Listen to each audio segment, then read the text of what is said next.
अमित शाह भीमराव अंबेडकर का नाम संसद में लेते हुए एक भाषण कर रहे थे, कांग्रेस को मॉक करते हुए। पर कांग्रेस ने इस पूरे मुद्दे को अंबेडकर के अपमान से जोड़ दिया। अभी एक फैशन हो गया है, अंबेडकर अंबेडकर अंबेडकर अंबेडकर अंबेडकर अंबेडकर। संसद के अंदर और बाहर अंबेडकर स्टाइल नीले कपड़े पहनकर मार्च निकाला जाने लगा। माफी मांगो, माफी मांगो, माफी मांगो। जय भीम, जय जय भीम। परंतु सबसे आश्चर्य की बात, कांग्रेस अंबेडकर का नाम लेकर राजनीति कर रही है। इसका श्रेय बाबा साहब को नहीं, कांग्रेस के एक परिवार ने हड़प लिया, उनके ही नाम सब कर दिया। और यह अंबेडकर राजनीति हिंदुओं को पूरी तरीके से बर्बाद कर देगी। ऐसा बर्बाद कि बेटा तुम्हारा नाम लेवा कोई नहीं होगा भविष्य में। परंतु ऐसा मैं क्यों कह रहा हूँ, जानने के लिए वीडियो को अंत तक देखें और चैनल को सब्सक्राइब कर लें।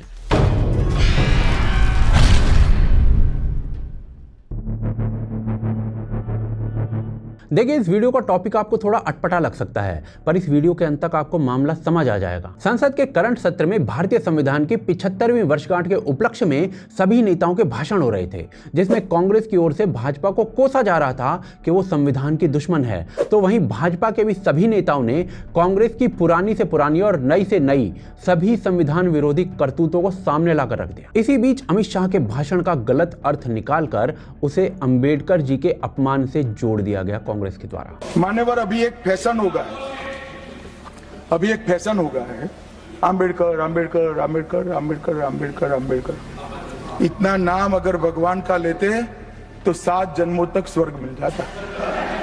तो अच्छी बात है ना। ना सुनिए, तो सुनिए ना, आप सुनिए ना, मैं बताता हूं। हमें तो आनंद है कि अंबेडकर का नाम लेते हैं।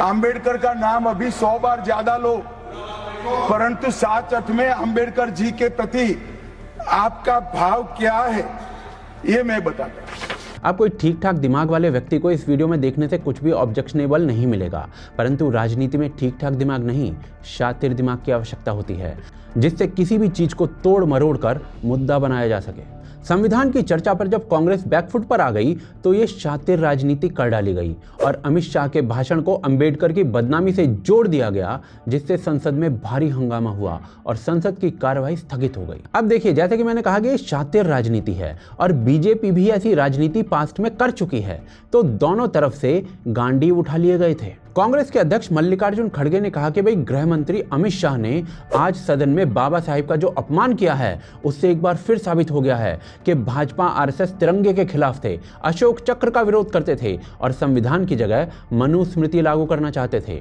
बाबा साहिब ने ऐसा नहीं होने दिया, इसलिए उनके प्रति इतनी नफरत है। और ये बात कहकर ना उन्होंने अमित शाह से इस्तीफा मांग लिया। इसके बाद से अमित शाह के विरोध में इंडी गठबंधन की पूरी जमात खड़ी हो गई। राहुल गांधी ने अपना पसंदीदा मनुस्मृति राग छेड़ दिया, ममता दीदी ने इसे जातिवादी और दलित विरोधी मानसिकता कहा, तेजस्वी यादव ने अमित शाह को संविधान विरोधी और नफरत फैलाने वाला कहा। लेकिन इन सब बातों से अलग वास्तव में दलित नेत्री जो हैं मायावती, उन्होंने कांग्रेस और बीजेपी दोनों को आड़े हाथों लेते हुए कहा कि अंबेडकर जी को राजनीतिक टूल की तरह इस्तेमाल ना किया जाए। हमें किसी भी पार्टी के भगवान से कोई आपत्ति नहीं है, परंतु बाबा साहिब जो है ना, वो दलित और आदिवासियों के एकमात्र भगवान है। इस सब से इतर अब भाजपा लोकसभा चुनाव के बाद से अपनी गलतियों से सीखते हुए उत्तर देना सीख रही है। अमित शाह स्वयं इस राजनीति का उत्तर देने आए। देखिए, मैं पार्लियामेंट के बारे में बाहर जवाब नहीं दे सकता, परंतु मैं इतना जरूर कह सकता हूं कि इसके सारे legal option Bharatiya Janata party तरासेगी। Parliament के अंदर और पार्लियामेंट के बाहर क्या लीगल एक्शन हो सकते हैं, वो सारी संभावनाओं को तराशकर भारतीय जनता पार्टी निर्णय करेगी। इसके बाद से ही अमित शाह के इस बयान के बचाव में भाजपा के शून्य से शिखर तक सभी नेता जुट गए और सभी का एक ही स्वर था कि जो कांग्रेस खुद अंबेडकर जी को जीते जी और मरने के बाद भी सम्मान नहीं दे पाई, वो आज ऐसे झूठे इल्जाम क्यों लगा रही है। केंद्रीय मंत्री किरण रिजिजू ने कहा कि अंबेडकर जी को 1951 में मंत्रिमंडल से क्यों हटाना पड़ा था। इसकी याद दिलाते हुए उन्होंने कहा कि केवल मोदी जी और भाजपा ही अंबेडकर जी का सम्मान करते हैं। इतना ही नहीं, प्रधानमंत्री मोदी जी ने भी ट्विटर पर एक विस्तृत पोस्ट डाला, जिसके माध्यम से उन्होंने कहा कि कांग्रेस और उनके सड़े हुए पारिस्थितिक तंत्र ने कैसे अंबेडकर का अपमान हमेशा किया था। आपको यदि सीधे दिमाग वाला व्यक्ति थोड़ा सोचे तो यह राजनीति होनी ही नहीं चाहिए थी, पर कांग्रेस ने इस अंबेडकर की राजनीति को आरंभ किया और एक खतरनाक दिशा में मोड़ दिया, और भाजपा इसे दूसरा खतरनाक मोड़ दे रही है। अब इन दोनों बंदरों की लड़ाई में नुकसान हिंदुओं का होगा, क्योंकि राजनीति हिंदुओं के लिए घातक है ये। परंतु क्यों? और दूसरी बात, क्या अंबेडकर का तिरस्कार करने वाली कांग्रेस को अंबेडकर का नाम लेने का भी अधिकार है? ये सब ना आगे देखते हैं। देखिए, अंबेडकर और कांग्रेस का रिश्ता स्वाधीनता से पहले का है, पर इस रिश्ते में कितनी कड़वाहट है ना, वो मैं अब आपको बताता हूँ। 1956 में अंबेडकर की मृत्यु के पश्चात नेहरू जी ने एक श्रद्धांजलि पत्र लिखा था। उस पत्र में उन्होंने लिखा था कि अंबेडकर भारतीय राजनीति में एक बहुत ही कंट्रोवर्शियल पर्सनैलिटी थे, लेकिन उनकी क्वालिटीज़ को निगलेक्ट नहीं किया जा सकता। ये सब नेहरू उनकी मृत्यु के बाद लिख रहे हैं। अब नेहरू जी का ये स्टेटमेंट ही ना इस बात की ओर इशारा करता है कि नेहरू और अंबेडकर के बीच कितने सारे विवाद थे। पर क्या थे वो विवाद, क्या थे वो कॉन्फ्लिक्ट? आइए एक एक करके जानते हैं। देखिए, विवाद की जड़ शुरू होती है जब प्रधानमंत्री नेहरू ने उन्हें कानून मंत्री का दायित्व सौंपते समय वादा किया था कि उन्हें योजना विभाग भी दिया जाएगा, जो कि नहीं दिया गया था। कश्मीर भी एक ऐसा मुद्दा था जिस पर दोनों का काफी मतभेद था। नेहरू कश्मीर को विशेष राज्य का दर्जा देना चाहते थे, पर अंबेडकर अनुच्छेद 370 के विरोध में थे। उन्होंने इसका ड्राफ्ट तक तैयार करने से इनकार कर दिया था। नेहरू ने सरदार पटेल को सूचित किए बिना ही शेख अब्दुल्ला के साथ मिलकर अनुच्छेद 370 के मसौदे को अंतिम रूप दे दिया था।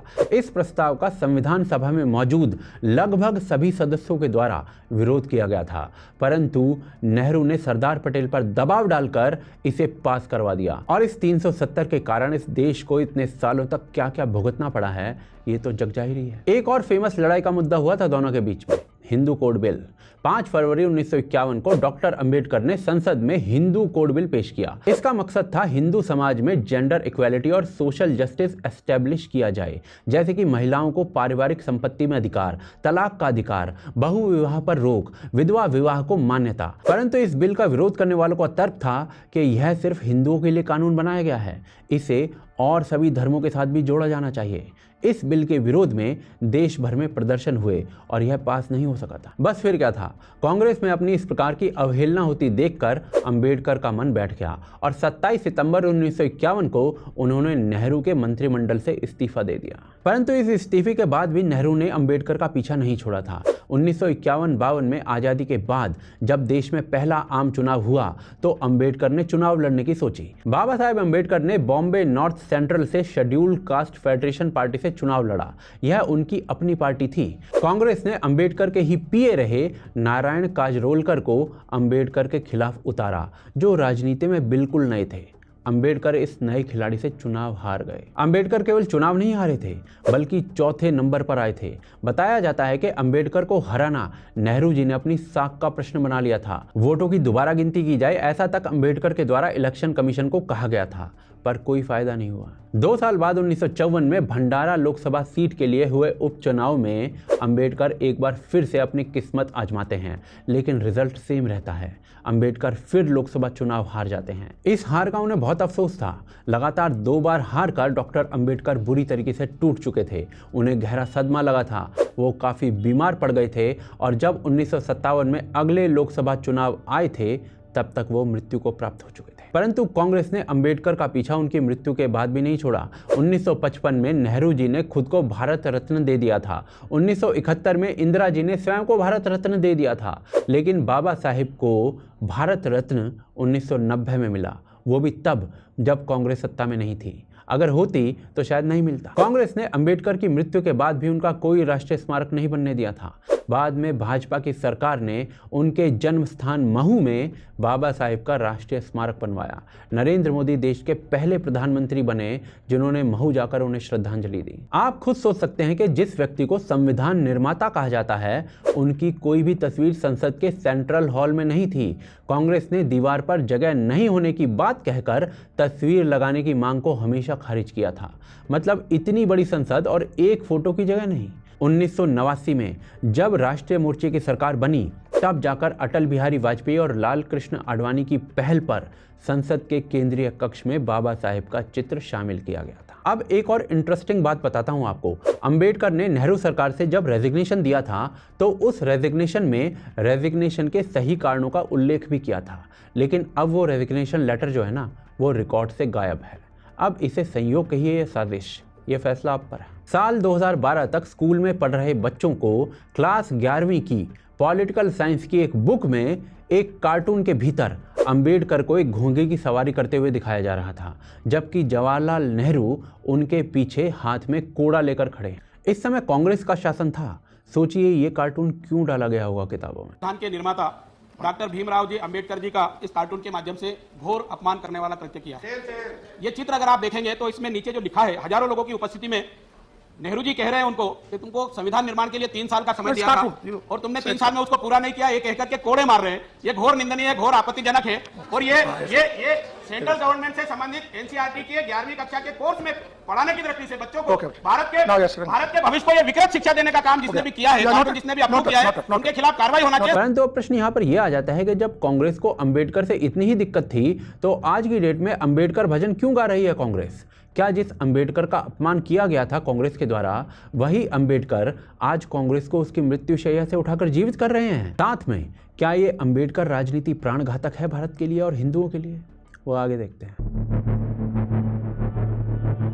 देखिए, इस चैप्टर के आरंभ में मैं आपको ये बता देना चाहता हूँ कि राजनीति का दूसरा नाम ही अवसरवाद है। बीजेपी हो या कांग्रेस, दोनों इस काम को करती हैं। सब कुछ समय और ज़रूरत पर निर्भर करता है। जिस तरीके से कांग्रेस ने BR अंबेडकर के नाम का इस्तेमाल करना आरंभ कर दिया है, वो इशारा करता है दलित वोट बैंक के फायदे को उठाने पर, जिसका संकेत उन्हें 2024 के लोकसभा चुनावों में मिल गया था।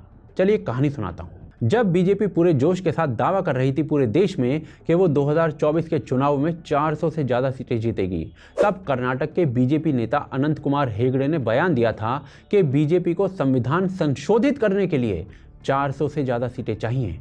ये बयान जो था ना, वो बीजेपी के लिए प्राणघातक साबित हुआ था। कांग्रेस ने मीडिया के माध्यम से ये नैरेटिव बनाना शुरू कर दिया इस बयान के बाद कि संविधान खतरे में है। संविधान को लेकर डर फैलाया गया। कांग्रेस ने दलित और अनुसूचित जाति जनजाति के समुदाय में ये धारणा पैदा करनी आरंभ कर दी कि बीजेपी संविधान बदलकर उनके अधिकार छीनना चाहती है। मल्लिकार्जुन खड़गे ने आरोप लगाया कि बीजेपी की मंशा ठीक नहीं है, वो संविधान को फिर से लिखना चाहती है। उद्धव ठाकरे ने भी यही कहा था कि बाबा साहेब अंबेडकर के संविधान को बदल दिया जाएगा। वामपंथी मीडिया ने भी इस नैरेटिव को और हवा दी और बीजेपी और एनडीए की छवि को एंटी दलित के रूप में पेश करना आरंभ कर दिया।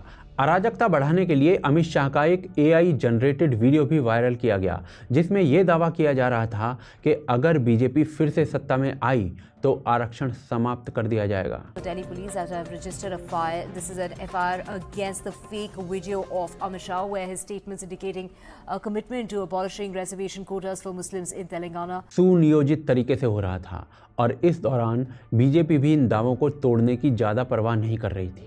और इस कांग्रेसी ब्रॉडकास्टिंग ने दलित समुदाय पर इतना गहरा असर डाला कि इसका असर चुनाव परिणामों में दिख गया। भले ही बीजेपी सत्ता में वापस आ गई, परंतु कांग्रेस ने अपनी सीटों को बढ़ाकर 54 से 99 कर लिया था। अगर 2024 के चुनाव परिणामों को अनुसूचित जाति की दृष्टि से थोड़ा और डिटेल में समझें तो भारत में 156 सीटें ऐसी हैं जिन पर हार जीत का निर्णय दलित समुदाय कर सकता है। इन 156 में से 93 सीटें इंडिया गठबंधन ने जीती हैं 2024 के चुनाव में, जो कि 2019 के चुनावों से 53 अधिक हैं और एनडीए को इन सभी सीटों पर 34 सीटों का नुकसान हुआ था 2019 के चुनावों के कंपैरिजन में। ये सभी आंकड़े साफ दिखाते हैं कि दलित वोट एनडीए से छिटक कर इंडी गठबंधन की तरफ चला गया था।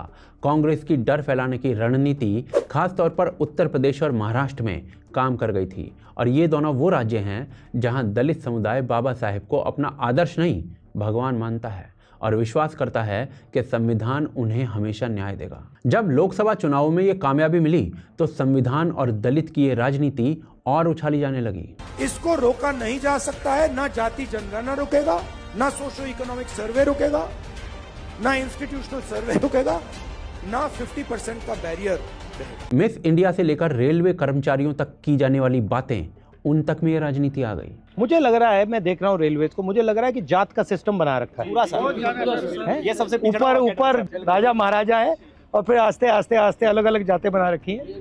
उसका नाम बदल दिया, लोको पायलट दे दिया, ट्रैकमैन दे दिया। रेलवे के महादलित हो आप। बॉलीवुड में आपको दलित, आदिवासी, ओबीसी नहीं दिखेगा। मैंने लिस्ट निकाली मिस इंडिया की, मैंने कहा भैया इसमें तो होगा, मतलब एक दलित महिला तो होगी, एक आदिवासी महिला तो होगी ना दलित है, ना आदिवासी, ना ओबीसी, कोई नहीं। हरियाणा के चुनाव में इसे दोहराने का प्रयास हुआ। चुनाव से पहले हरियाणा को लेकर एक बड़ी खबर यह है कि कांग्रेस ने बड़ा ऐलान कर दिया है। हरियाणा में कराएंगे जातिगत जनगणना, ये कांग्रेस का कहना है। फिर महाराष्ट्र के चुनाव में भी यही वादा किया गया। जाति जनगणना की मैंने बात कर रखी, पार्लियामेंट में रखी, हम करवाएंगे, चाहे बीजेपी करवाए ना कराए। और अब ये जो जाति की राजनीति है ना, ये सीधे अंबेडकर का नाम लेकर की जाने लगी है। वो अंबेडकर जिन्हें अपमानित किया गया था इसी कांग्रेस के द्वारा। और ये जो अंबेडकर राजनीति हो रही है ना, ये बेहद खतरनाक है। ये अंबेडकर की राजनीति हिंदुओं के लिए विध्वंस लाएगी। कैसे, वो आगे देखते हैं। देखिए, जो अंबेडकर के नाम पे राजनीति चल रही है ना, इसका केवल एक उद्देश्य है, दलित समुदाय को अपना वोट बैंक बनाना। भारत में इस समय दलित समुदाय ही ऐसा समुदाय है जो चुनाव के समय अपना वोट सबसे अधिक फ्लक्चुएट कर रहा है। 2024 के चुनाव परिणाम इसका प्रमाण है और इसी कारण से संविधान और अंबेडकर की राजनीति जो है ना, वो चल रही है।